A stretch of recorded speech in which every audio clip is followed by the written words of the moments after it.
Chào các bạn đã trở lại với kênh Cô Ba Bình Dương. Hôm nay mình xin chia sẻ đến các bạn cách làm cơm cháy chà bông kiểu mới bằng cách rất nhanh mà không dùng cơm nguội, kết hợp với nước sốt siêu ngon, có thể áp dụng cho nhiều món ăn vặt khác nữa nha. Miếng cơm cháy chà bông kiểu mới, mặn mặn ngọt ngọt, lại giòn ngon hấp dẫn, thơm mỡ hành lắm các bạn. Nào mình cùng vào bếp làm ngay nha. Mời các bạn xem thành phần nguyên liệu trước khi thực hiện. Bạn cũng có thể tham khảo những dụng cụ nấu ăn mình hay sử dụng dưới phần mô tả của video. Cho vào chảo 2 muỗng canh dầu ăn. Đợi cho dầu nóng lên thì mình cho tỏi vào phi thơm. Sau đó mình cho ớt vào.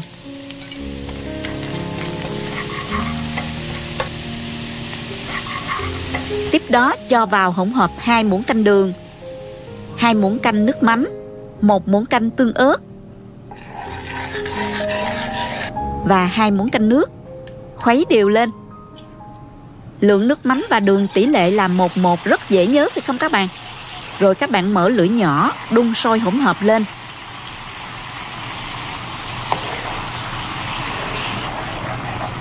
Đến khi mà hỗn hợp nó sánh như thế này là được nè. Mình tắt bếp luôn.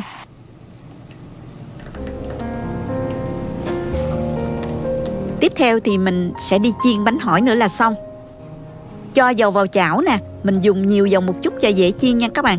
Bật bếp và đợi dầu nóng nè. Để thử dầu xem đã đạt độ nóng chưa đó, thì các bạn cho một miếng bánh hỏi khô nhỏ vào để chiên.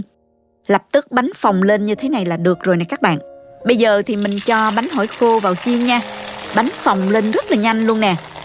Nhanh tay trở mặt và mình dùng đũa nhúng bánh xuống dầu để bảo đảm là bánh nở đều và không bị cong bánh đó. Sau đó thì mình vớt ra để nghiêng ở trên giấy thấm dầu cho bánh ráo dầu nha các bạn. Và mình tiếp tục chiên lần lượt cho đến hết luôn nha. Bánh hỏi khô này á, các bạn tìm mua trong siêu thị hoặc ở những cửa hàng tạp hóa lớn sẽ có. Nếu bạn ở nước ngoài thì mình tìm mua ở chợ Việt Nam bán rất là nhiều luôn nha.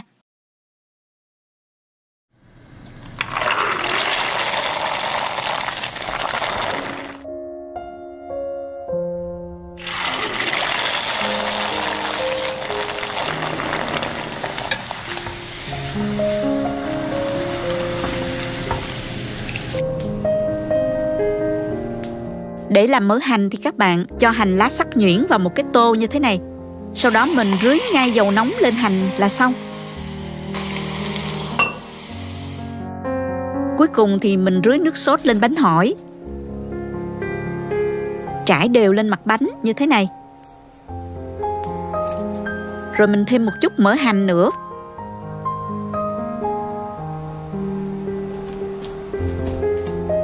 Và một ít chà bông.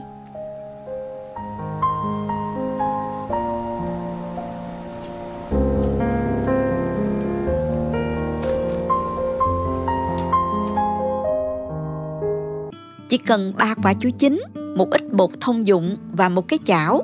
Cho thêm vào một ít công sức là chúng ta sẽ có ngay món bánh nướng bằng chảo. Không cần lò nướng mà thành phẩm thơm ngon không thua gì bánh bông lan. Lại đầy đủ dinh dưỡng, đặc biệt là các bé nhỏ rất thích.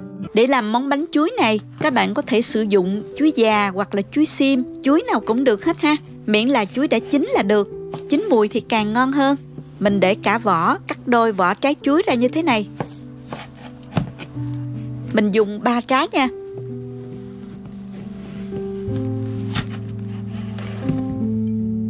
Sau đó cho chảo lên bếp và cho vào đây 25 gram bơ,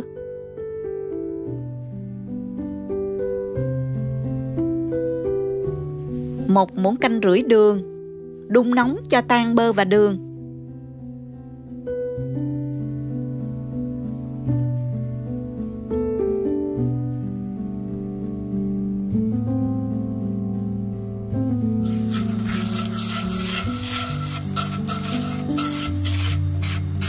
Sau đó thì mình đợi cho đường lên màu caramel như thế này ha. Tiếp theo, mình xếp chuối vào chảo.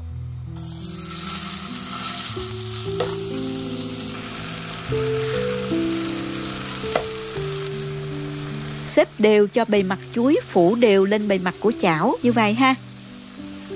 Đợi cho phần caramel nó sôi lên thì mình chiên chuối với hỗn hợp bơ, caramel khoảng 1 phút rồi mình tạm tắt bếp. Bây giờ mình pha hỗn hợp để làm bánh nha. Cho vào tô một quả trứng,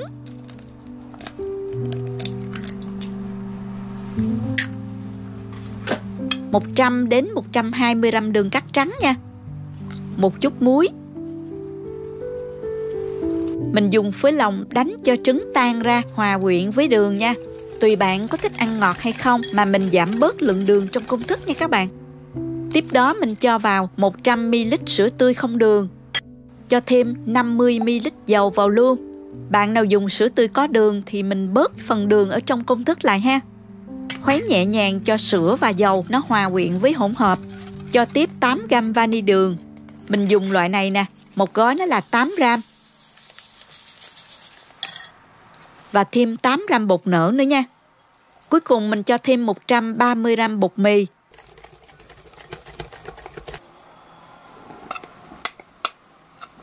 Và 20 gram bột cacao. Những bột này đó thì mình dùng rây cho mịn rồi mình cho vào, sẽ dễ khuấy tan hơn nha các bạn.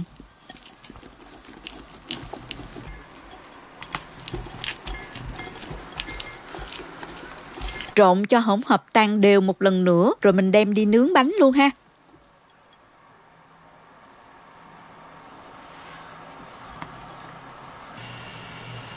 Bật bếp ở lửa nhỏ cho phần chuối và caramel nóng lên. Sau đó thì mình cho hết chỗ bột đã trộn vào chảo.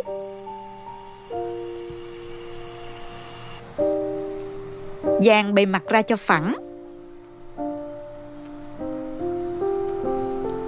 Tiếp tục mình đậy nắp lại và giảm lửa xuống mức lửa nhỏ nhất nha.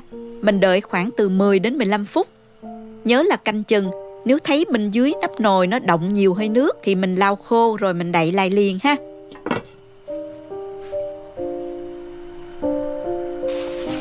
Sau khoảng 15 phút các bạn mở ra, thấy bề mặt của bánh nó khô như thế này, sờ thử tay vào không dính là được ha. Mình dùng một cái tăm tre kiểm tra lại bánh một lần nữa, xăm vào bánh. Nếu thấy que tre không dính bột như thế này là bánh đã chín rồi đó các bạn. Mình dùng một cái thớt tròn hoặc một cái đĩa để úp bánh ra nè.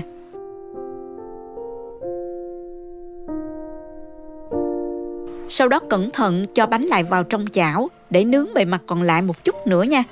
Khoảng 5 phút nữa là được. Lưu ý là khi nướng bánh bằng chảo đó, các bạn nhớ chọn loại chảo đáy dày một chút nha, để chảo giữ nhiệt được lâu và đều. Mình nướng bánh sẽ ngon hơn, không bị cháy.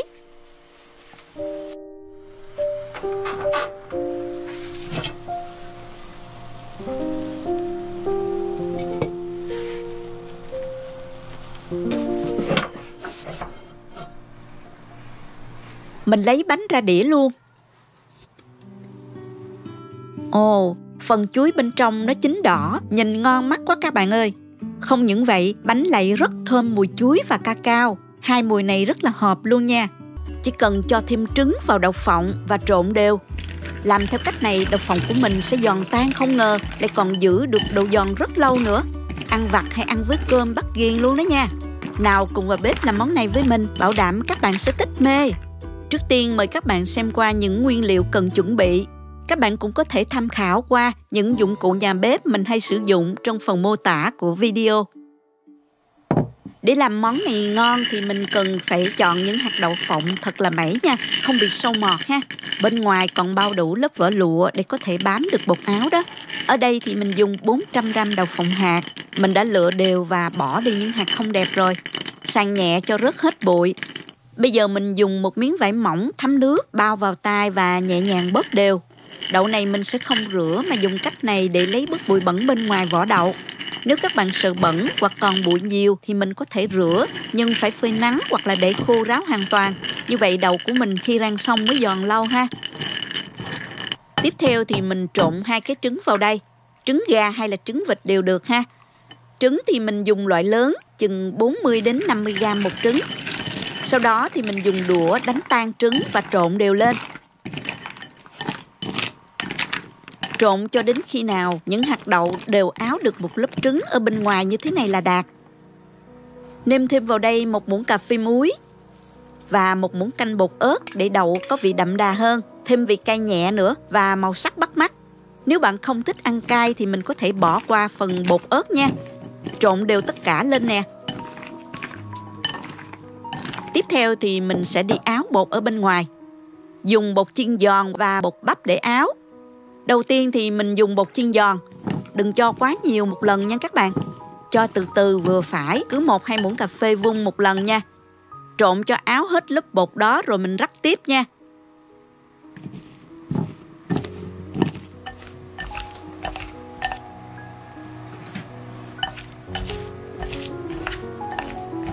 Khi thấy bột chiên giòn được áo đủ rồi thì mình rắc thêm một lớp bột bắp xen kẽ ha. Bột bắp sẽ giúp hạt đậu được tơi hơn nè.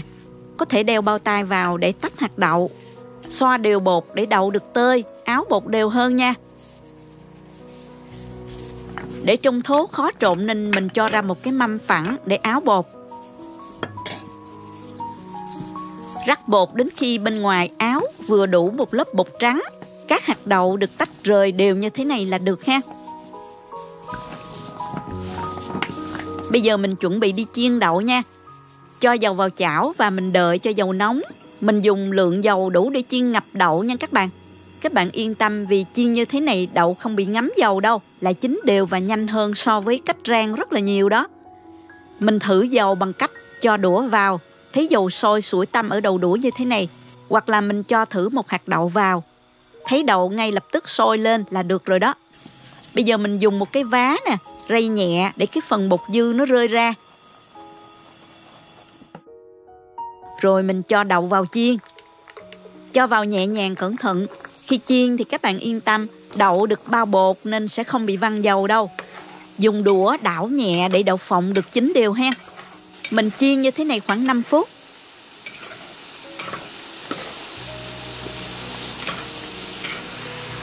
Sau đó vớt thử một hạt đậu ra.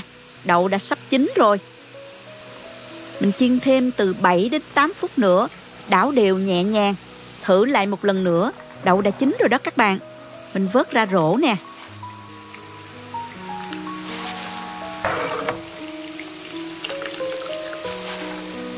Để khoảng 5 phút cho đậu nguội bớt. Sau đó thì mình bật bếp cho dầu nó sôi lên. Tiếp tục cho đậu vào chiên lần thứ hai. Chiên lần 2 thì giúp đậu được giòn hơn đó các bạn. Lần này thì mình chiên từ 20 đến 30 giây thôi nha. Nhớ là không chiên lần thứ 2 này quá lâu, đậu sẽ bị cháy nha các bạn. Sau đó thì mình vớt ra rổ để cho ráo dầu ha.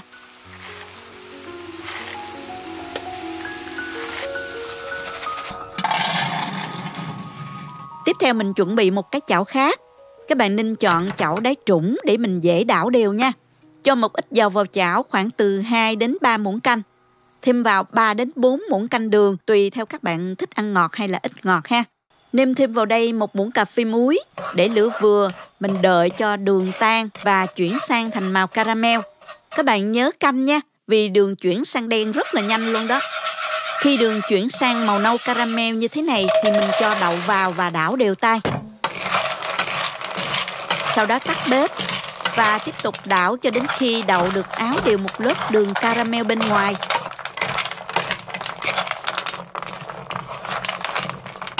Thêm một chút mè rang rắc lên và đảo chung với đậu nè.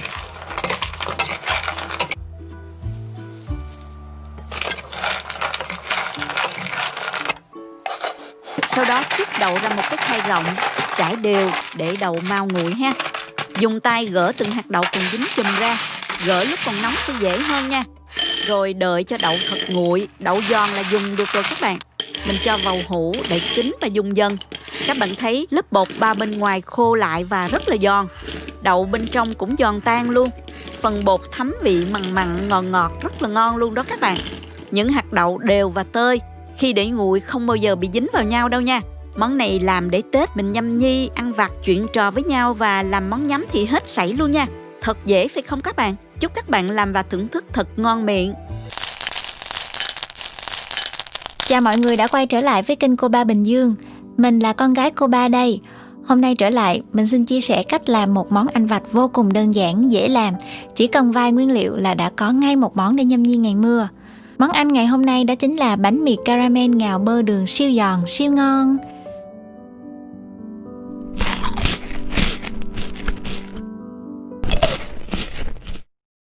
Nguyên liệu rất đơn giản, gồm có 3 lát bánh mì sandwich, 1 tablespoon bơ lạc, 3 tablespoon đường, 2 tablespoon nước, 3 tablespoon sữa tươi không đường.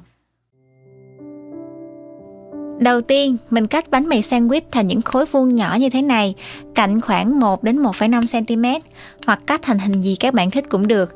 Nhỏ nhỏ đều nhau thì nó sẽ dễ dàng áo nước sốt hơn.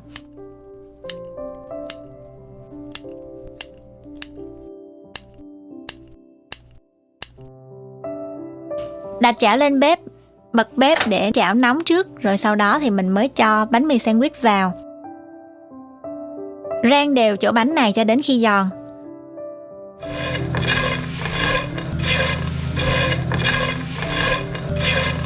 Nếu ai có lò nướng hoặc nồi chiên không dầu, có thể dàn bánh ra khay và nướng trong vòng 10 phút ở 150 độ C.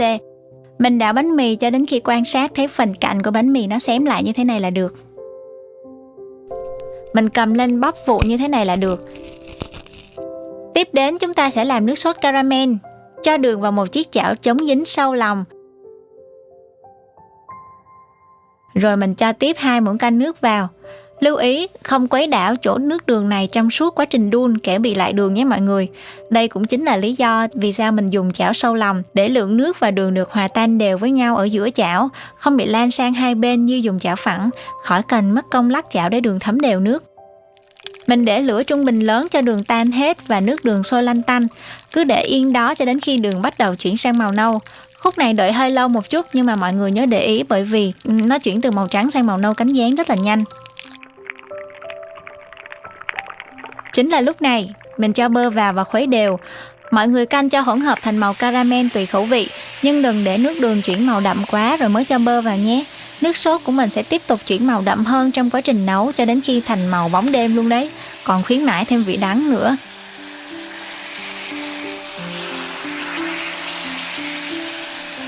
Bây giờ mình chuyển lửa thành lửa vừa. Sau đó mình tiếp tục cho sữa vào. Đổ nhẹ nhẹ kẻo nước sẽ bắn tùm lum nhé mọi người. Rồi tiếp tục khuấy đều cho đến khi hỗn hợp đồng nhất.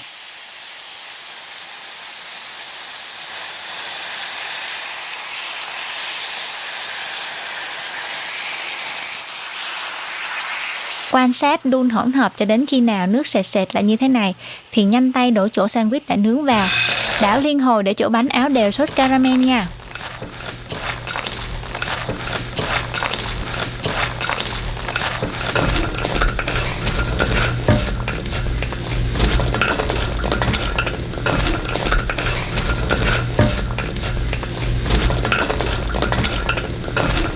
Sau đó tách bếp và đổ chỗ bánh ra một chiếc khay có lót sẵn giấy nến chống dính. Tách tất cả những miếng bánh rời ra khỏi nhau. Sau khi hong khô, bánh mì caramel ngào đường sẽ trở nên cứng giòn hơn. Bây giờ mình trút ra tô, mở một bộ phim yêu thích và cùng nhâm nhi thôi. Bánh mì caramel ngào đường được phủ đều bởi lớp caramel, có màu nâu hấp dẫn, bánh giòn tan và rất thơm. Hãy cùng vào bếp và thực hiện món ăn vặt đơn giản này nhé. Có rất nhiều món bánh ăn vặt, làm đơn giản mà ăn rất ngon và hấp dẫn. Hôm nay chúng ta sẽ cùng nhau vào bếp, làm một món bánh với 2 nguyên liệu chính là khoai tây và bơ. Cách làm rất dễ, chỉ vài bước đơn giản, chúng ta sẽ có ngay món bánh thơm ngon cho gia đình. Mời các bạn tham khảo thành phần nguyên liệu trước khi thực hiện.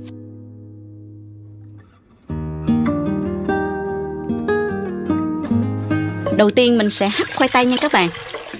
Khoai tây này mình đã gọt vỏ, rửa sạch và mình cắt miếng vừa như thế này để hấp cho dễ chín ha. Bây giờ mình đậy nắp và mở lửa vừa nha. Sau 20 phút thì khoai đã chín mềm rồi nè. Mình cho khoai ra thố.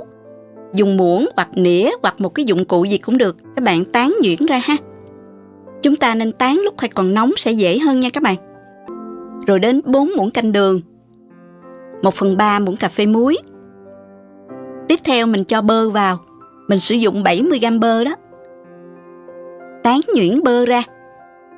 40ml sữa tươi vào luôn. Trường hợp không có sữa tươi thì các bạn dùng sữa đặc pha với nước cho vào cũng được ha.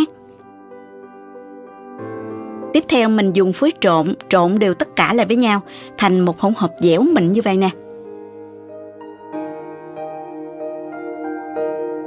Không nhão quá và cũng không khô quá nha. Nó phải kết dính như vậy nè các bạn. Rất thơm luôn. Bây giờ các bạn có thể thử xem độ ngọt có vừa ý chưa. Và mình có thể cho thêm một ít đường tùy thích nha. Tiếp theo mình sẽ dùng bịch bắt bông kem. Cắt ở cái đầu bịch một chút. Và mình cho đầu bắt tròn vô, làm cho dễ nha. Nếu không dùng cái đầu bắt này mình làm cũng được nha các bạn. Trường hợp không có bịch bắt bông kem á, thì các bạn dùng một cái túi ni lông, rồi mình cắt ở góc một chút, mình làm cũng được. Mình chuẩn bị trước một cái khay đựng. Trải xuống dưới miếng ráp nhựa để chống dính. Cho khoai tây vào bịch. Bóp đều ra thành dây dài. Bề tròn thì cỡ bằng ngón tay nha các bạn. Cố gắng bóp với lực đều tay thì bánh mới đều được nha. Mình bắt bánh vào trong một cái hộp nè, hay dụng cụ đựng phẳng để chút nữa mình cắt cho dễ ha. Nếu tay yếu thì các bạn dùng lực của hai tay để bánh được đều ha. Lưu ý là để những dây khoai tây cách nhau như vậy nè. Đừng để chúng chồng lên hoặc sát quá thì nó sẽ bị dính lại nha. Mình làm xong rồi nè các bạn. Bây giờ mình cho vào tủ đá khoảng 1 tiếng rưỡi đến 2 tiếng, tùy theo độ lạnh của tủ nhà bạn ha. Và đây, khoai tây của mình sau 1 giờ 30 phút rồi đó. Nó đông dẻo như thế này nè các bạn. Bây giờ mình có thể tạo hình bánh rất là đơn giản bằng cách là mình cắt ra thành những thanh ngắn khoảng 3 cm. Cắt đều ra như vậy nè các bạn.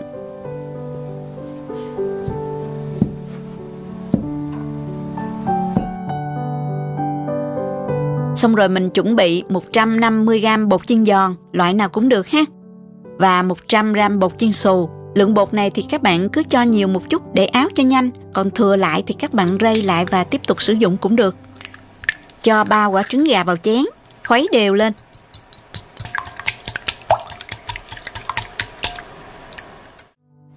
Sau đó mình lấy từng khúc khoai tây, lăn qua bột chiên giòn. Rồi mình lăn qua trứng. Kế tiếp là lăn qua bột xù. Dùng tay bóp nhẹ để bột xù áo đều bánh khoai tây. Lưu ý là các bạn nhớ áo bột kỹ nha. Như vậy khi chiên bánh sẽ không bị bể. Và các bạn cứ tiếp tục làm cho đến hết ha. Bước cuối cùng là chiên bánh. Cho dầu vào chảo nhiều một chút để chiên ngập dầu ha các bạn.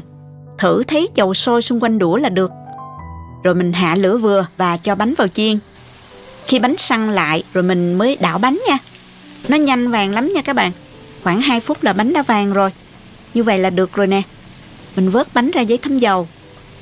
Khi chiên được 2 thì dầu đã nóng nhiều rồi, các bạn hạ lửa nhỏ dưới mức trung bình một chút và tiếp tục chiên. Lưu ý là mình chiên với mức lửa vừa thôi. Khi bánh vừa vàng và mình vớt ra ngay. Không chiên quá lâu bánh nó chỉ bị nứt và bể nha.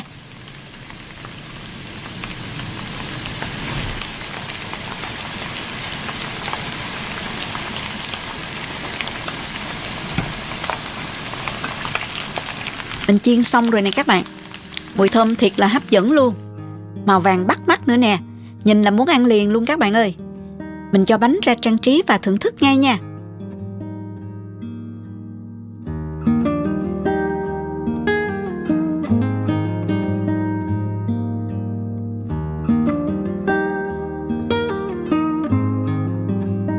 Mình bẻ ra cho các bạn xem nè. Vỏ ngoài giòn rụm, bên trong mềm, hơi dẻo đặc trưng của khoai tây. Mùi thơm kết hợp với vị béo của bơ, của sữa. Vị ngọt nhẹ rất là dễ ăn và dễ ghiền lắm nha.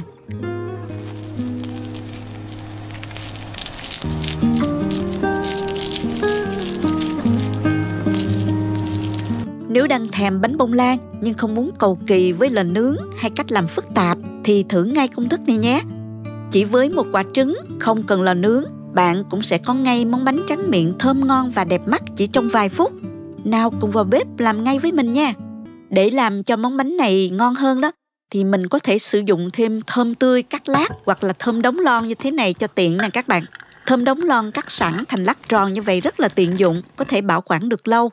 Sau đó thì mình cho chảo lên bếp và cho vào đây 25g bơ,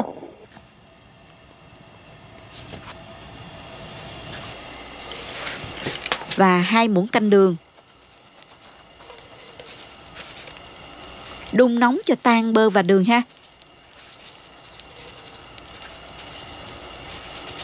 Nếu thích cách mình làm, nhớ bấm like. Nếu video thực sự hữu ích, bạn có thể gửi ekip thực hiện một ly cà phê bằng nút Super 10 hình trái tim bên dưới video. Sau đó thì mình đợi cho đường lên màu caramel như thế này. Tiếp theo thì mình xếp thơm vào chảo. Xếp thơm đều thành hình bông hoa như thế này. Dàn sao cho lớp caramel chảy đều.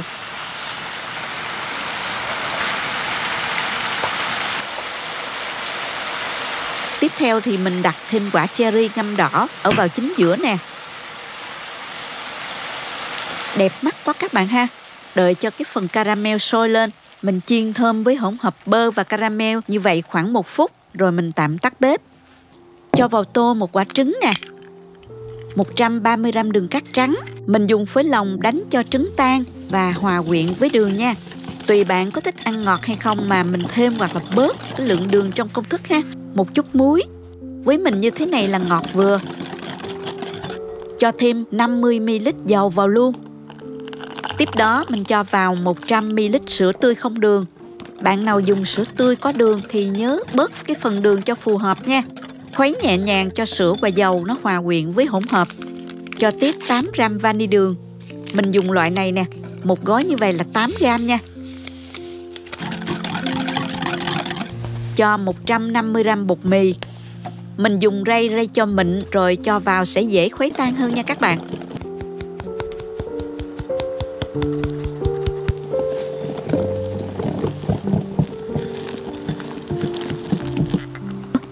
Cuối cùng thì mình thêm 8g bột nở nữa. Trộn cho hỗn hợp tan đều một lần nữa, rồi mình đem đi nướng bánh luôn. Tiếp tục mình bật bếp ở lửa nhỏ cho phần thơm và caramel vừa nóng lên. Sau đó thì mình cho hết hỗn hợp bột đã trộn vào chảo. Dàn bề mặt ra cho phẳng và đóng nắp lại. Giảm lửa xuống nhỏ nhất nha các bạn. Đợi khoảng 15 đến 20 phút.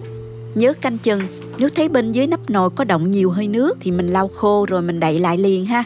Lưu ý là khi nướng bánh bằng chảo đó, các bạn nhớ chọn loại chảo dày một chút để giữ nhiệt được lâu và đều. Mình nướng bánh sẽ ngon hơn, không bị cháy ha. Sau khoảng 15 phút á, các bạn mở nắp ra. Thấy bề mặt của bánh khô như thế này, sờ thử tay vào không dính tay là được ha. Dùng một cái tăm tre kiểm tra lại bánh một lần nữa. Mình xăm vào bánh. Nếu thấy que tre không dính bột như thế này là bánh đã chín rồi đó các bạn. Mình dùng một cái thớt tròn hoặc một cái đĩa để úp bánh ra nè.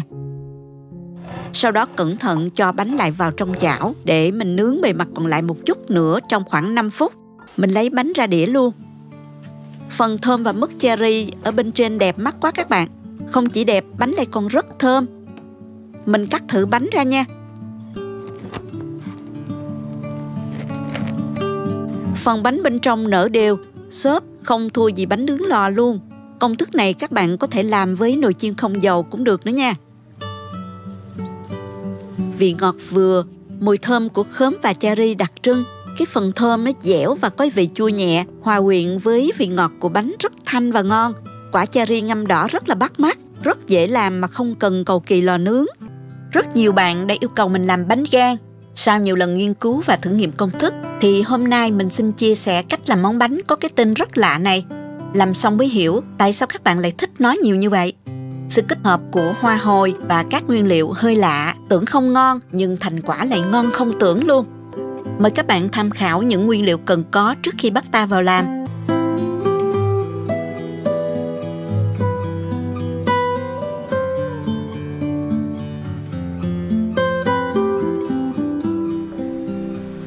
Đầu tiên mình sẽ đi rang những cái tay hồi này lên cho thơm ha các bạn.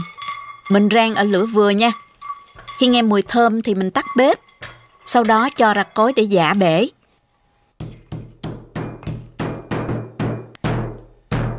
Mình giã sơ thành từng miếng nhỏ như thế này. Không cần phải giã quá nhuyễn nha các bạn. Tiếp theo thì mình pha bột cacao. Cho 500ml nước ấm vào bột cho dễ tan nè. Mình sử dụng cacao nguyên chất, như vậy bánh sẽ ngon hơn nha.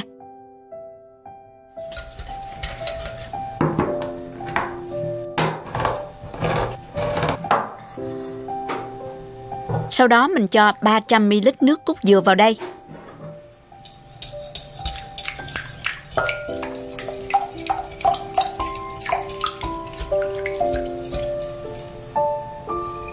Cho thêm 100g sữa đặc, khuấy đều lên.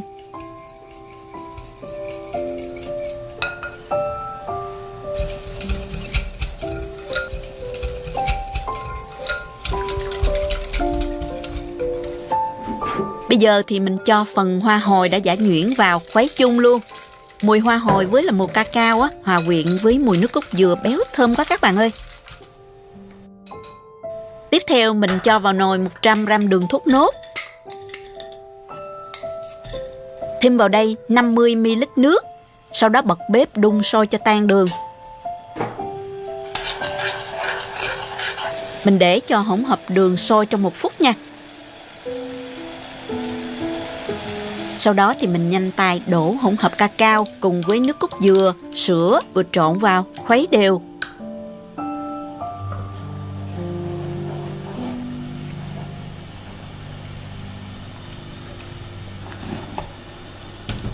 Tiếp tục mình đun cho đến khi hỗn hợp nó sôi nhẹ lăn tăn thì mình tắt bếp ngay nha các bạn.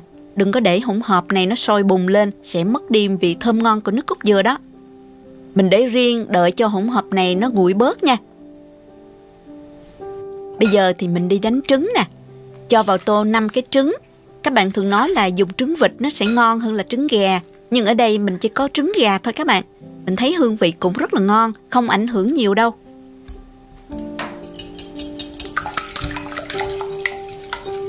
Cho thêm nửa muỗng cà phê muối vào. Và dùng phới khuấy đều lên để đánh tan trứng.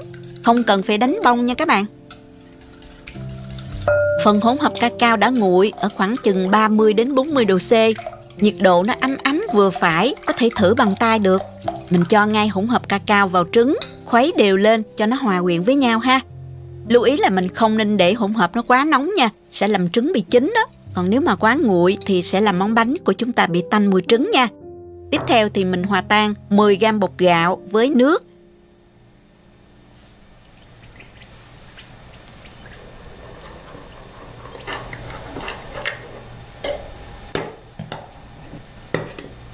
Sau đó cho vào hỗn hợp luôn.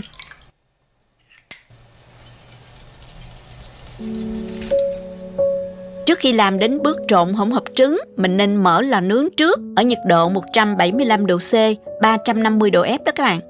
Làm nóng lò ít nhất là 10 phút nha. Chuẩn bị một cái khuôn. Ở đây mình có khuôn 7 inch khoảng 18cm đó các bạn.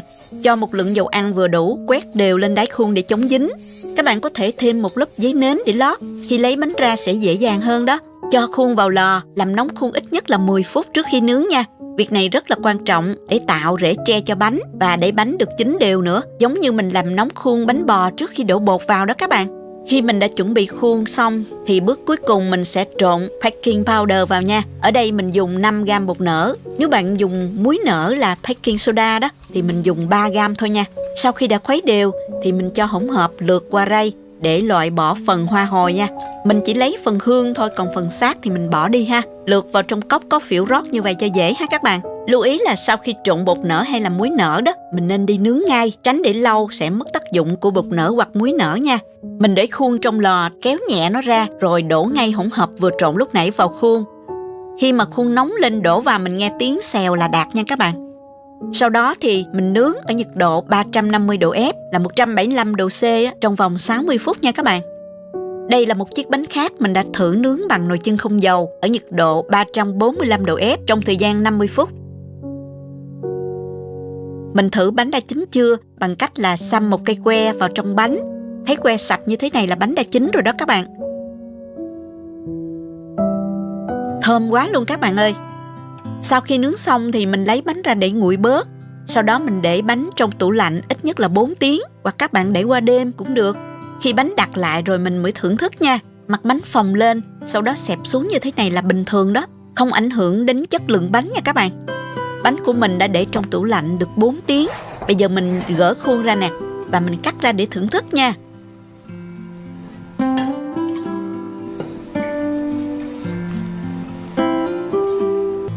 Khi cắt bánh ra thì mình thấy bánh có rễ tre khắp thân bánh nè. Ở những vị trí có rễ tre đó, mình thấy có mật tươm ra rất là ngon luôn.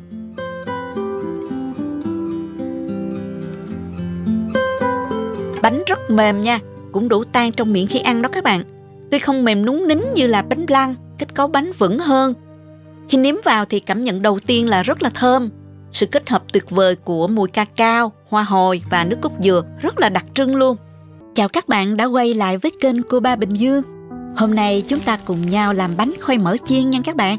Món ăn đường phố rất hấp dẫn, có cách làm vô cùng đơn giản với nguyên liệu dễ tìm.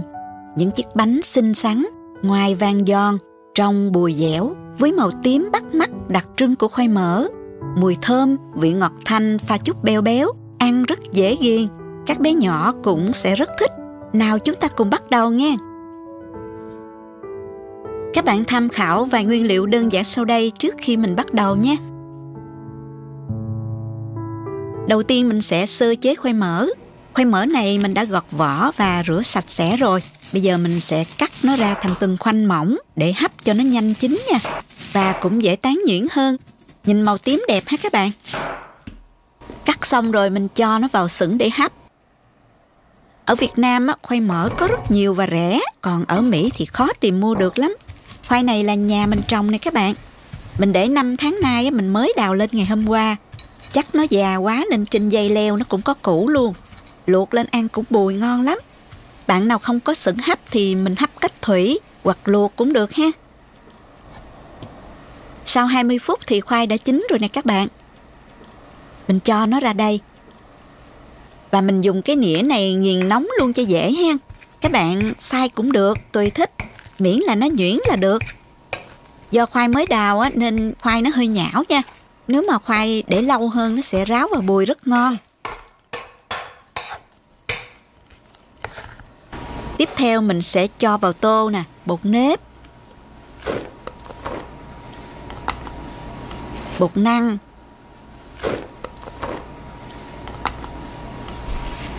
rồi đến đường và dùng phới lòng trộn lên cho đều trước ha. Rồi đến khoai mỡ nè, đến sữa đặc,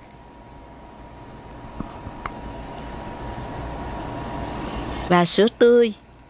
Mình cũng có thể thay thế sữa tươi bằng nước cốt dừa nha các bạn. Trộn sơ lên cho nó đỡ bị dính tay á. Rồi bây giờ mình rửa tay sạch và áo bột vào tay cho nó đỡ dính tay ha. Sau đó mình dùng tay nhào bột cho dễ nha các bạn. Mình nhào cho đều ha. Mới đầu các bạn thấy nó hơi khô, không sao đâu. Với lượng sữa đặc và sữa tươi như vậy là vừa rồi đó. Tuy nhiên vì độ hút nước của bột hoặc độ khô nhão của khoai có thể khác nhau á, nên khi nhồi gần xong nếu thấy bột nó hơi khô hoặc nhão thì các bạn có thể thêm chút xíu bột hoặc sữa tươi nhé.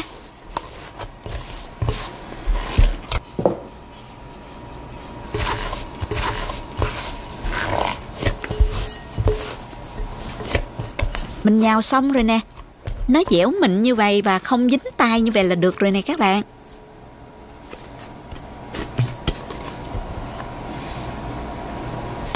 Giờ thì mình dùng ráp bọc lại để cho bột nghỉ khoảng 30 phút cho bột nó đủ nở nha. Sau 30 phút rồi mình tạo hình để chiên luôn ha các bạn.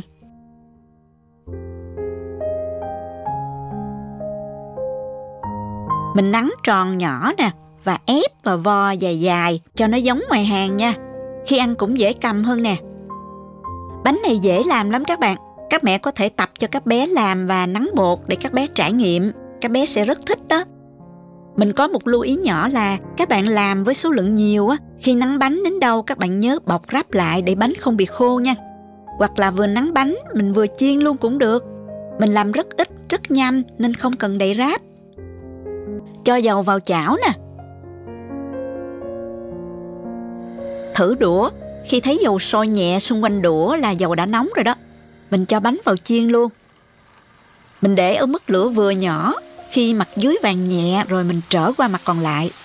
Và mình đảo đều bánh để bánh không bị cháy nha các bạn. Bánh vàng như vậy là được rồi nè. Mình gấp ra luôn.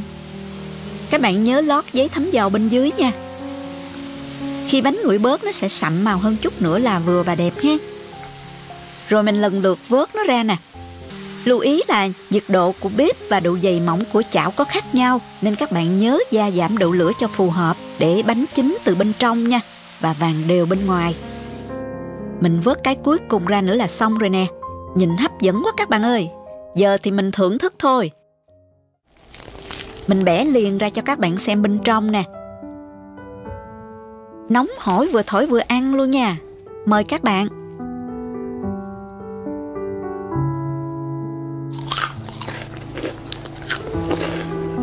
Bánh thơm lắm.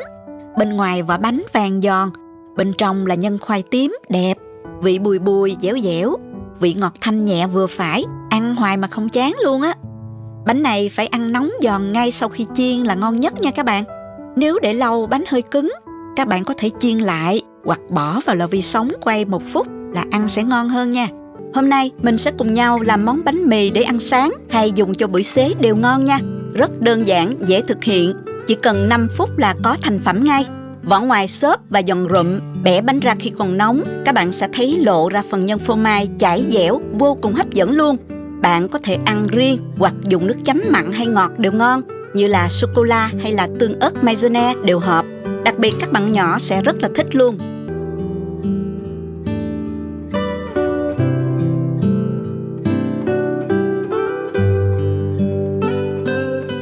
Mình dùng ở đây là 2 củ khoai tây như thế này, khoảng 200 g đó các bạn. Mình đã gọt vỏ và rửa sạch rồi ha. Bây giờ mình cắt nhỏ ra để nấu cho khoai tây mau chín nha các bạn. Cho thêm nước vào nồi và mình nấu đến khi khoai chín mềm ha.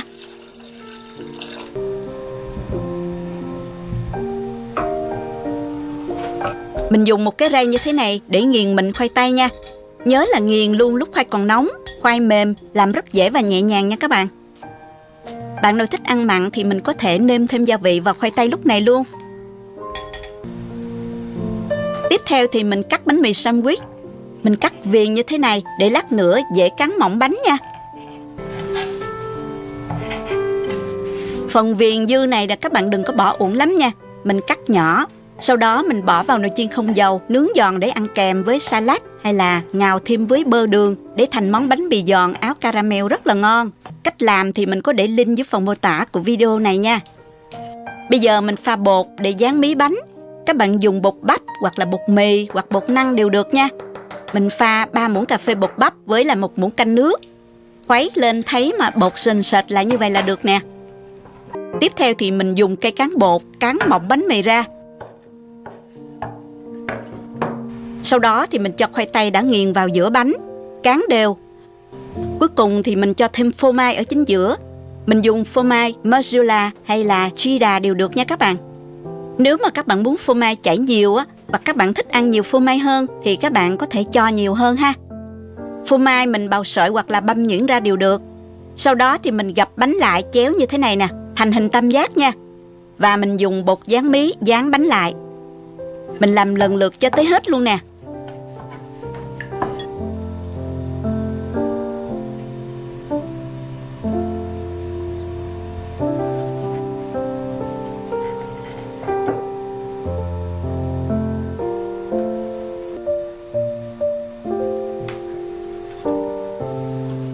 Bây giờ mình chuẩn bị dầu để chiên bánh.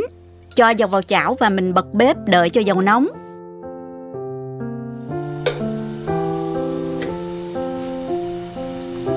Trong lúc đó thì mình đánh tan 2 quả trứng và chuẩn bị bột chiên xù để áo bánh.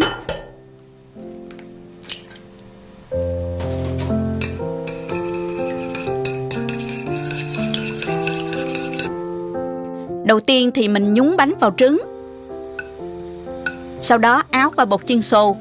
Bột chiên xù thì các bạn có thể để nguyên hoặc là nghiền nhuyễn hơn nếu thích nha. Dầu nóng thì mình cho bánh vào để chiên luôn nè. Trở đều 2 mặt để bánh vàng đều nha các bạn. Bánh chuyển màu nâu như thế này là được rồi đó. Mình vớt ra rổ có lót giấy thấm dầu để thấm bớt dầu thừa nha các bạn. Mình cứ làm lần lượt như vậy cho đến hết luôn ha. Mình đã chiên xong bánh rồi đấy các bạn. Rất là nhanh luôn.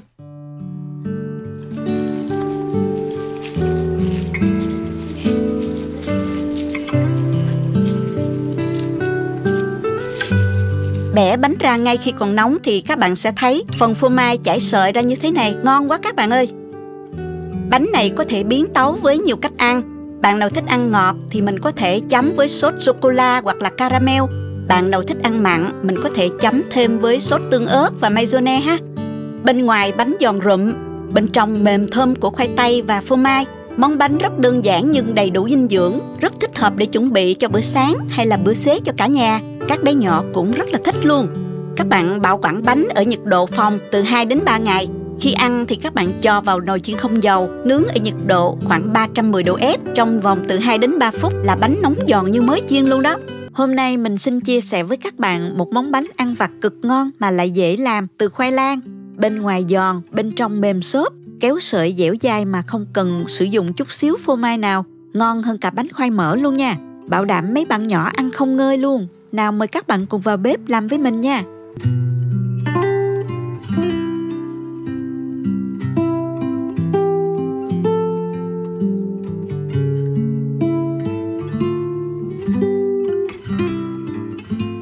Để làm món bánh này thì mình dùng khoai lang. Ở đây mình có 2 loại khoai lang tím và khoai lang vàng. 2 loại khoai này đều có bán trong chợ Mỹ. Loại tím thì cho màu rất đẹp, tuy nhiên không ngọt bằng khoai vàng. Ở Việt Nam thì các bạn rất là dễ tìm rồi phải không? Mình đem gọt vỏ và rửa sạch ha.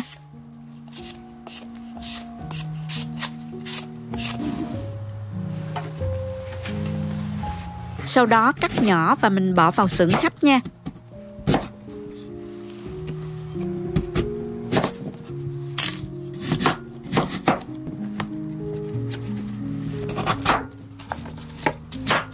Lưu ý mình cho sửng khoai tím nằm ở bên dưới để khi chín khoai không chảy nước, loang màu xuống màu vàng nha. Mình hấp khoảng 15 phút tính từ khi nước sôi. Mình hấp bằng sửng tre nha. Các bạn có loại gì mình dùng đó nha các bạn. Mở ra thử bằng đũa, thấy khoai chín mềm như thế này là được rồi. Mình đem khoai đi tán nhuyễn.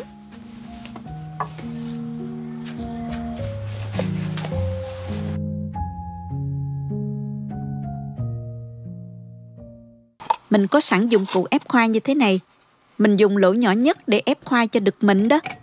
Cho khoai vào mình ép chặt nè, rất nhanh và dễ dàng nè các bạn. Nếu không có cái đồ ép này thì các bạn có thể dùng nĩa mình tán nhuyễn. Khi khoai còn nóng cũng rất dễ dàng nha. Khoai tím thì mình ép lấy 500 gram.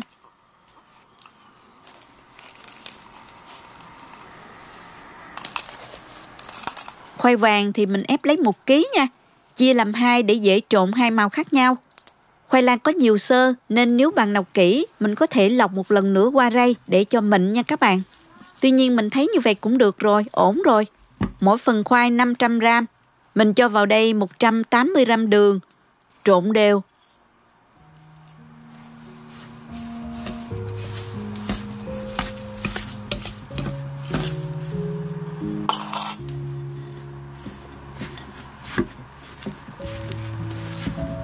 Sau đó nếu bột khoai đã nguội, mình cho vào lò vi sóng quay lên nha. Mình nhào khi khoai còn nóng để bột được dẻo dai hơn nha. Sau đó cho vào đây 250 gram bột năng. Nhào đều lên. Thêm vào 80 đến 100 ml nước cốt dừa.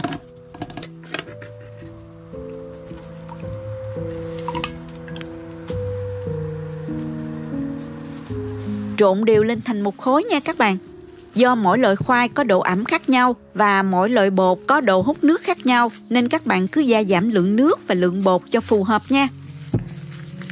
Nếu thấy thích cách mình làm, nhớ chia sẻ cho bạn bè cùng xem nha. Nhớ bấm like và đăng ký kênh. Ngoài ra nếu thấy video này thực sự hữu ích, bạn có thể gửi tặng ekip thực hiện một ly cà phê bằng nút Super Thanks hình trái tim ngay bên dưới. Đến khi nào bột trở thành một khối mềm mịn, dẻo không dính tay như thế này là được ha.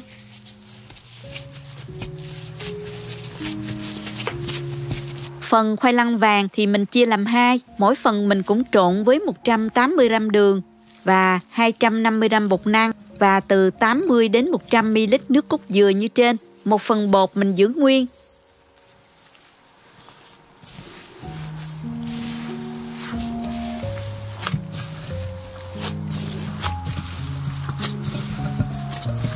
Còn một phần này thì mình cho thêm vào 3 muỗng cà phê bột trà xanh matcha để mình tạo màu xanh nha. Vì thành phần bột khoai nhiều hơn nên mình khó đòi hỏi bột nó quá dai nhưng là mình dùng bột năng không. Nhưng viên khoai sẽ rất là mềm và dẻo để dễ tau hình.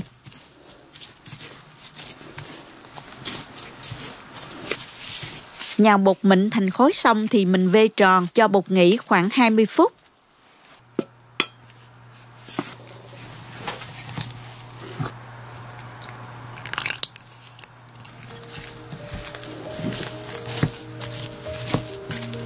Nhớ bọc giấy thực phẩm để bột không bị khô nha các bạn. Sau khi đã để bột nghỉ rồi thì mình lần lượt đi tạo hình từng loại nha.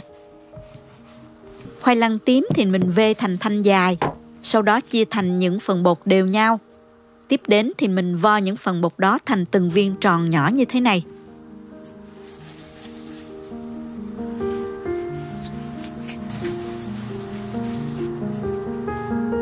Làm lần lượt cắt màu cho đến hết nha các bạn.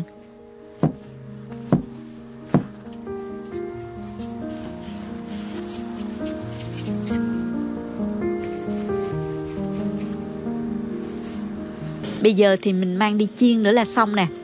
Dùng một cái chảo sâu lòng, cho dầu vào chảo nhiều một chút và mình đợi cho dầu nóng. Tiếp theo thì mình cho từng viên bột vào. Tròn tròn nhỏ nhỏ nhiều màu dễ thương quá ha các bạn. Mình chiên ở lửa vừa nha. Lúc đầu mới cho bánh vào thì mình không cần phải đảo. Để cho bánh săn mặt một chút rồi mình mới dùng phới đảo nhẹ cho bánh lăn đều. Trong lúc chiên cũng canh đảo bánh liên tục để bánh được nở đều và chín vàng nha các bạn. Lưu ý là đừng chiên trên lửa lớn, bánh cháy và bị chai không phòng nha các bạn.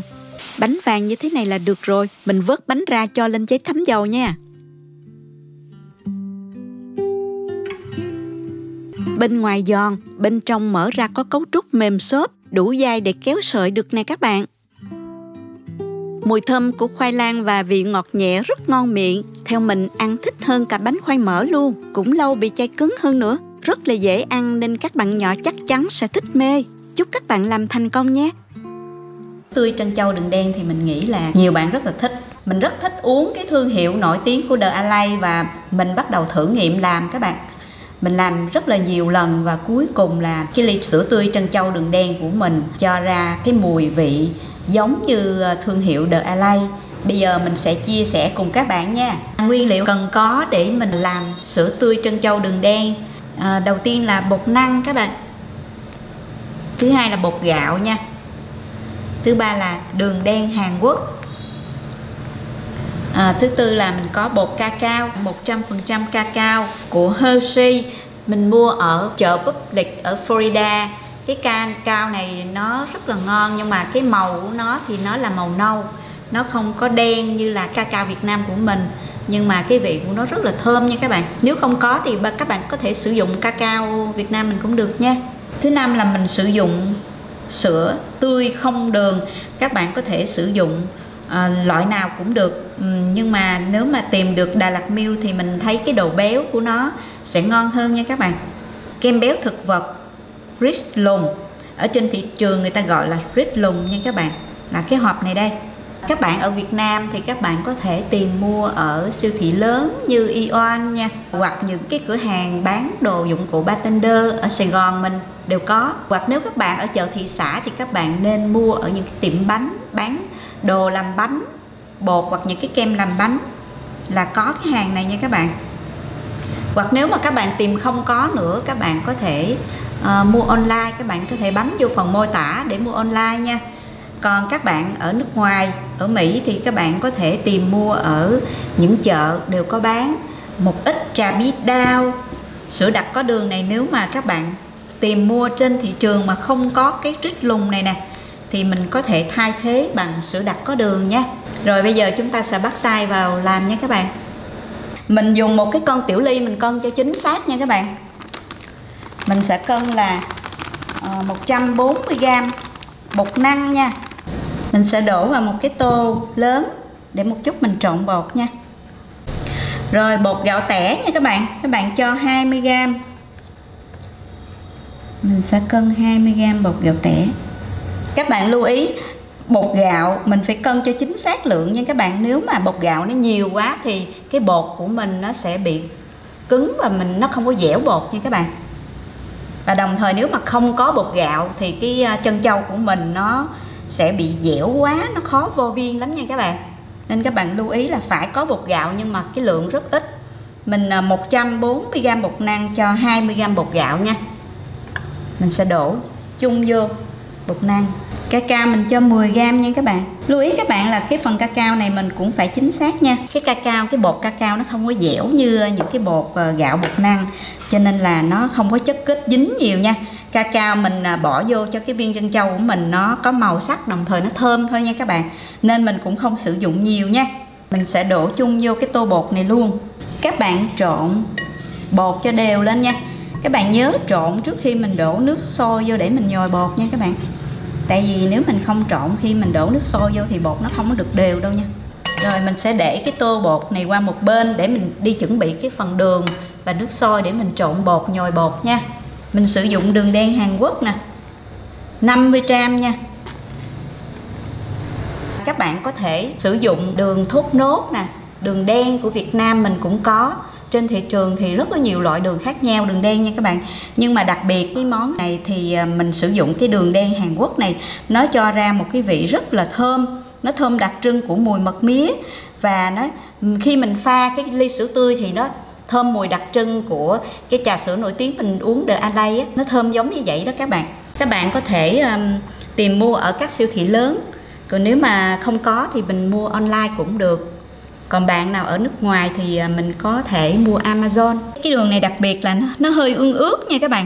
Cái hạt của nó thì nó không to quá mà nó hơi chiếu chiếu nè. Và nó thơm lắm các bạn. Đặc biệt là mình nếm thử thơm mùi mật mía, nó ngọt tự nhiên chứ nó không có ngọt gắt đâu nha. Mình sẽ cho hết lượng đường vào một cái nồi và mình cho vào nồi 200ml nước nha các bạn.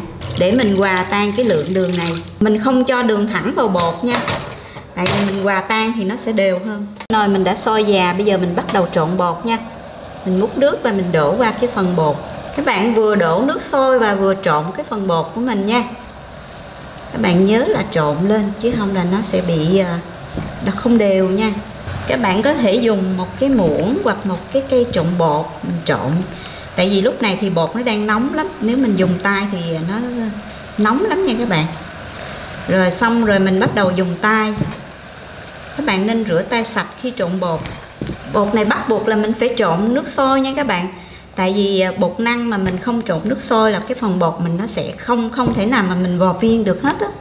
Với lại khi mình luộc thì nó sẽ bị nhão bột ra, không có làm được nha. Nếu mà lỡ tay mà mình cho nước hơi nhiều thì mình có thể cho thêm một ít bột năng vào nha. Không sao. Các bạn dùng tay các bạn trộn cái phần bột này, nhồi cái phần bột này nha. Nhồi nếu mà cảm thấy mà nó hơi khô thì mình cho thêm nước. Cái lượng nước là mình dùng 200ml nước các bạn. Là mình trừ hao một chút xíu nha. Chứ đúng ra nếu mà chính xác lượng của nó là khoảng 180ml nước. Và tan với đường là đủ nha các bạn. Nhưng mà nhồi bột á, mình phải làm nó hơi thừa một chút thì nó dễ hơn. Khi mà bột khô thì mình có thể cho nước vô. Còn khi mà bột nhão quá thì mình có thể thêm một chút bột năng vô nha. Không sao. Nhiều khi cái bột mà nó để lâu quá thì nó ngấm nước nhiều hơn. Cái cục bột của mình nhồi nó không khô quá, nó không dính tay là được nha các bạn. Nè, bây giờ nó hết dính tay nhưng mà nó cũng phải có một cái độ dẻo nhất định nha. Chứ mình làm khô quá thì mình khó vo viên lắm. Khi mà mình làm viên trân châu mình khó vo lắm. Càng nhồi thì nó càng dẻo và mình có thể kéo nó ra như vậy được nè. Đó, các bạn thấy nó dẻo không? Mình thử nghiệm rồi, mình cho bột gạo nhiều hơn một chút xíu thì cái bột nó không có được dẻo như vậy. Mình kéo ra về thì bột nó sẽ bị răng và nó đứt khúc. Bột gạo một phần nhỏ thôi, y như trong mình hướng dẫn đó là được nha các bạn. Rồi bây giờ mình sẽ cắt cái cục bột này ra nha các bạn. Mình làm từ từ, nếu mà cái phần nào chưa làm mình nhớ mình dùng giấy ráp để mình bọc nó lại nha. Để cho nó giữ ẩm bột nha. Mình sẽ cắt nó ra làm 4 phần đi. Mình sẽ làm trước cái cục bột này để mình vo viên trước. Còn 3 cục này thì mình bọc nó lại nha. Rồi cái bột năng này các bạn thoa sơ lên cái bề mặt của mình, của thớt hoặc của cái bàn cho nó đừng có bị dính nha các bạn. Các bạn dùng tay và các bạn xe nó. Cái đầu nào to quá thì mình kéo sơ nó ra rồi mình xe nó. Dài quá các bạn cắt đôi nó ra nha. Nó có kích thước giống nhau thì mình dò viên nó dễ hơn. Các bạn bỏ một ít bột năng, mình áo sơ cho những cái viên trân châu của mình không bị dính nha.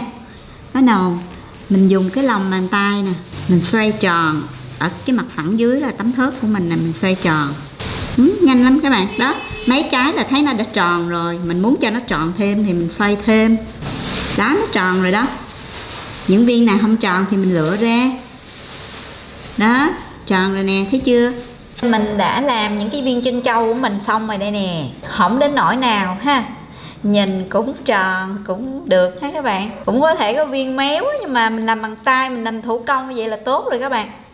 Những cái chỗ mà bán người ta dùng máy cho nên những cái viên trân châu rất là đều nhau.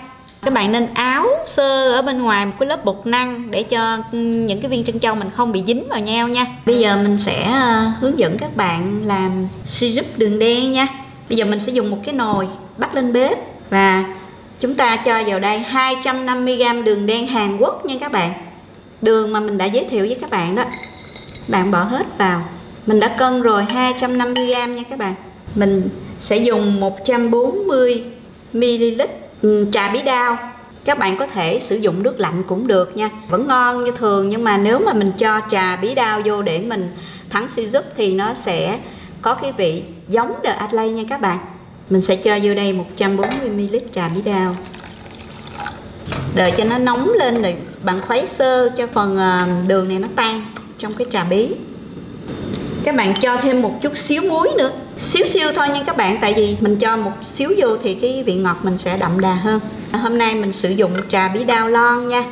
Trà bí đao này cũng dễ làm lắm. Hôm nào rảnh mình sẽ hướng dẫn các bạn nấu trà bí đao. Mình nấu tại nhà uống rất là ngon và rất là mát nha. Đường và trà bí bắt đầu sôi lên. Mình không quậy nhiều quá nha các bạn. Tại vì cái lượng đường nó nhiều, cái lượng trà bí đao thì nó ít.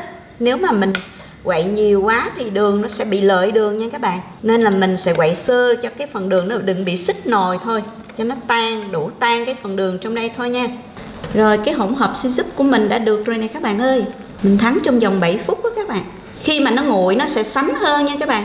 Bây giờ mình sẽ chừa lại một ít ở trong chén nha. Để làm chi các bạn biết không? Để mình để riêng cái lượng đường này ra để mình làm caramel, mình trang trí lên ly cho đẹp đó các bạn. Trà bí đao này các bạn, nó hòa quyện với đường, nó bốc lên cái mùi thơm, nó hợp với nhau lắm các bạn. Làm cho cái đường đen Hàn Quốc của mình nó dậy mùi thơm. Mình nghĩ nó hợp với nhau giống như là thịt bò lá lốt như vậy đó. Bây giờ mình bắt đầu luộc trân châu nha các bạn. Các bạn dùng một cái nồi lớn lớn xíu nha. Nó phải rộng rãi để khi mà cái trân châu mình nó sôi lên nó không bị trào nha các bạn. Cho vào 1 lít nước và mình đợi cho nước ở trong nồi sôi già rồi bắt đầu mình mới từ từ cho trân châu vào nha. Khi mà mình cho trân châu vô hết rồi các bạn nên dùng một cái đũa các bạn trộn nhẹ cho những cái hạt trân châu mình nó không bị dính vào nhau nha. Với lại nó không bị dính ở dưới đáy nồi á các bạn. Mình chờ đến khi nào những cái hạt trân châu mình nó thực sự nó nổi hết lên mặt nước rồi bắt đầu mình giảm lửa nhỏ để mình luộc nha. Mình bắt đầu tính thời gian từ khi mà những cái hạt trân châu này nó nổi hết lên mặt nước rồi mình bắt đầu tính thời gian nha các bạn. Bây giờ mình bắt đầu tính thời gian nha. Những cái hạt trân châu của mình nó đã nổi hết lên mặt nước rồi nè các bạn. Mình sẽ luộc trân châu này với lửa nhỏ, giảm lửa nhỏ trong vòng 20 phút. Những cái viên trân châu của mình nó nổi lên mặt nước, nó có màu nâu, nó không có đen. Tại vì mình sử dụng cacao nguyên chất đó các bạn, nên cái hạt trân châu của mình nó không có đậm màu nha. Nhưng mà nó rất là thơm các bạn. Do thời gian nấu nó lâu á, cho nên thỉnh thoảng là các bạn nên thăm chừng nó nha. Trộn nhẹ cho những cái hạt trân châu á, nó không bị dính vào. Với lại những cái bột lắm tấm nó sẽ không bị quện lại ở dưới đáy nồi nha. Mình đã luộc trân châu được hơn 19 phút. Đúng 20 phút thì mình sẽ tắt bếp và mình sẽ ủ trong vòng 30 phút nha. Các bạn biết sao mà mình luộc lâu vậy không? Nếu mà mình nghĩ đây là bột, nó mềm, nó rất là nhanh chín. Nhưng mà thực sự ra cái thời gian ủ và luộc lâu nó sẽ làm cho hạt trân châu của chúng ta vừa chín mềm và vừa dai nữa nha các bạn. Ăn rất là ngon. Rồi bây giờ đúng 20 phút rồi đó. Mình sẽ tắt bếp nha. Và bây giờ mình dùng một cái dung để mình đậy cái nắp nồi lại. Và thời gian này thì mình ủ trong vòng 30 phút nha các bạn. Bây giờ mình bắt đầu tính thời gian nha. Cái trân châu của mình đã ủ gần được 30 phút rồi này các bạn. Bây giờ mình sẽ dỡ cái nồi ra. Mình chuẩn bị một cái tô nước lạnh để mình bỏ qua, mình rửa nha các bạn. Chuẩn bị một cái tô nước mình bỏ qua nha. Mình phải rửa lại bằng nước sạch nhiều lần nha, để cho những cái hạt trân châu nó không còn bám những cái bột bên ngoài nữa nè. Vớt những cái hạt trân châu này mình bỏ qua một cái rổ để cho thiệt là ráo nước nha các bạn. Các bạn nhìn thấy khi mà mình luộc lên thì cái hạt trân châu nó nở ra, nó to hơn cái hạt mà mình làm một chút xíu nha. Cái syrup đường đen của mình nè các bạn, bây giờ nó đã nguội rồi nha. Các bạn thấy cái độ sánh không? Nó nguội thì nó sẽ sánh là như vậy. Và mình nhớ chừa ra một ít để mình trang trí ly nha các bạn.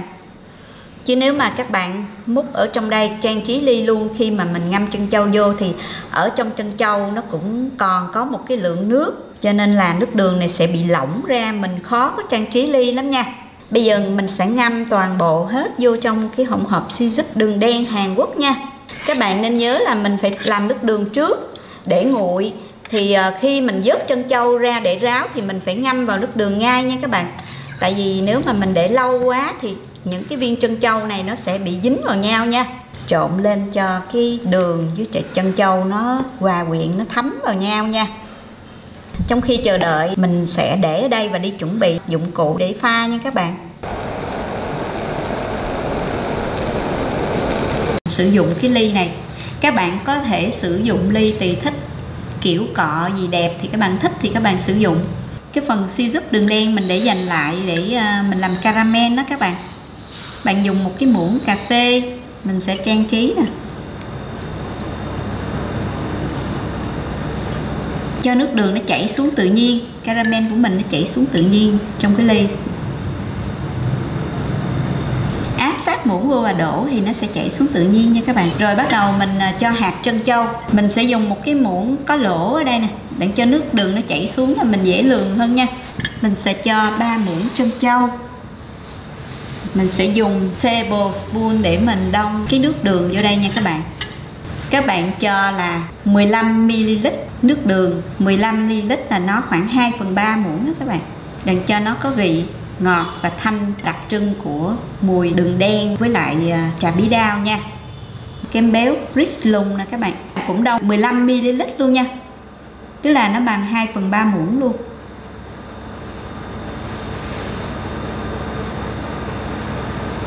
Cuối cùng là mình cho sữa tươi nha các bạn. Sữa tươi các bạn cứ đổ thẳng vào.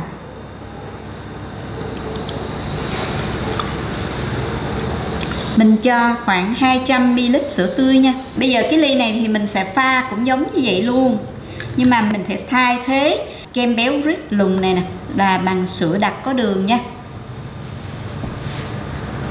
Làm một chút mình sẽ thử hai cái vị nha các bạn. Cái sữa đặc có đường này nó ngọt cho nên là mình sử dụng một lượng ít. Mình sẽ sử dụng một cái muỗng cà phê để mình pha. Khoảng 1 muỗng cà phê là đủ nha. Cuối cùng là các bạn cho vào 200ml sữa tươi không đường.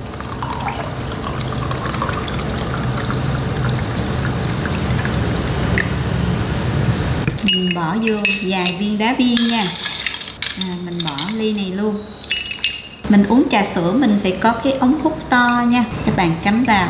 Mình bỏ ít đá thôi, mình không bỏ nhiều đá như là mình uống những cái loại thức uống khác. Mình muốn cho cái ly của mình nó hòa tan ngon thì mình sẽ khuấy 9 vòng nha. Khuấy 9 vòng đó nó sẽ hòa tan đủ cái lượng đường và sữa và đủ cái độ béo nha các bạn. 1 2 3 4 5 6 7 8 9. Bây giờ mình thử nha, mình mời các bạn. Mình sẽ thử ly mà pha với sữa đặc có đường trước nha.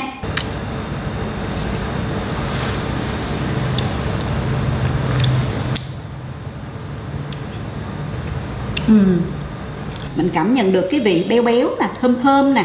Khi mà mình nhai cái hạt trân châu thì nó có một cái vị ngọt vừa phải và nó thơm thơm của đường và hòa quyện cùng trà bí đao rất là thú vị. Khi mà mình nuốt sữa vào rồi thì mình vẫn còn nghe cái mùi thơm và ngọt ngọt ở cổ họng đó các bạn. Nó đọng lại và mình nhai cái hạt trân châu, nó dai dai và nó mềm mềm trong miệng, nó rất là thú vị. Rồi bây giờ mình sẽ thử qua một cái ly sữa tươi trân châu đường đen mà mình pha chế, có kem béo thực vật nha. và mình thưởng thức nha các bạn. Mời các bạn.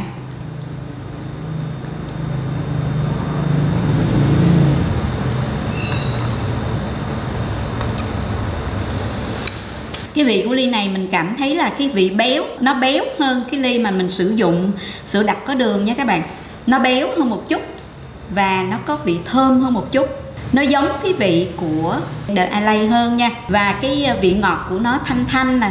Nếu mà các bạn pha chế giống của The Island thì các bạn nên sử dụng kem béo thực vật này nha. Còn chừng nào mà các bạn không có tìm mua được thì các bạn có thể thay thế sữa đặc có đường.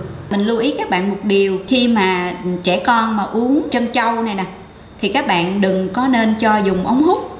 Tại vì trẻ con thì dùng ống hút rất là nguy hiểm.